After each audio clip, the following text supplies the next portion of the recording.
যে আইনি কাঠামোর মাধ্যমে, যে প্রাতিষ্ঠানিক কাঠামোর মাধ্যমে স্বৈরাচারী সরকার সুযোগ পেয়েছিল,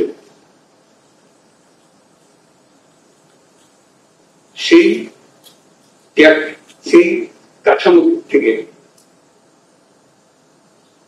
কাঠামো থেকে যেন আমরা পূর্ণরূপে বেরিয়ে চলে আসতে পারি।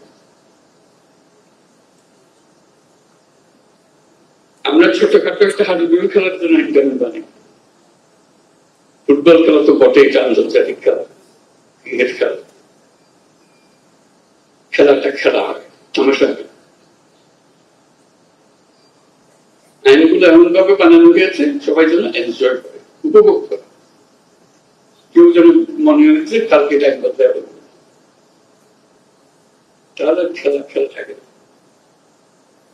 কিন্তু আমরা আমাদের দেশকে একটা তামাশায় পরিণত করে ফেলেছি। আইন বলে কিছু নাই, নিয়ম বলে কিছু নাই। আত্মত্যাগ করেছে, তারা আমাদের নির্দেশ দিয়ে গেছে।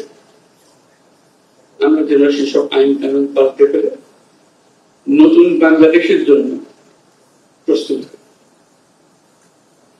সেই নতুন বাংলাদেশ করার জন্য কি আইন কানুন লাগবে, কিভাবে আমরা অগ্রসর হবো, সেই প্রশ্ন মাথায় রেখে আমরা কিছু সংস্কার কমিশন করেছিলাম। অর্থাৎ সংস্কার করতে হবে। তার মধ্যে প্রথম সংস্কার কমিশন প্রথমবারই করে ফেলেছিলাম, তারপর পরবর্তীতে আরো অনেকগুলো করেছে। এই সংস্কার কমিশনের যারা তারা আমার দুপাশে আছেন, তারা এবং তাদের সহকর্মীরা যারা এই কমিশনের সদস্য ছিলেন, তারা যথাসাধ্য চেষ্টা করেছেন সংস্কারটা যেন এমন ভাবে হয় ভবিষ্যতের প্রজন্মরা আমাদের প্রতি কৃতজ্ঞতা প্রকাশ করতে পারে। আইনগুলো ঠিক করে নিয়েছিলেন বলেই আজকে আমরা মজবুত কাঠামো তৈরি করতে পেরেছি, যার উপরে ভিত্তি করে আমরা দেশ গড়ার কাছে নেমেছি। কাজে ওনারা যে সমস্ত জিনিস প্রস্তাব করবেন এবং করেছেন, সেগুলো ওনাদের অভিজ্ঞতা এবং ওনাদের পাণ্ডিত্য এবং ওনাদের আলাপ আলোচনার মাধ্যমে তারা যা করতে পেরেছেন সেটা ওনারা তুলে ধরেছেন।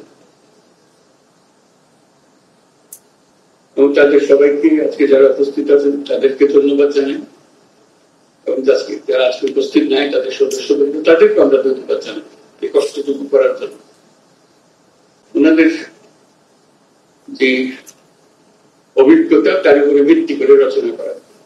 এখন আপনাদের অভিজ্ঞতা এবং আপনারা যেহেতু জনগণের নেতা, রাজনৈতিক দলের নেতা, আপনাদেরকে প্রতিনিয়ত এই আইনগুলো, নিয়মগুলো, প্রতিষ্ঠানগুলোর সঙ্গে মোকাবিলা করতে হবে।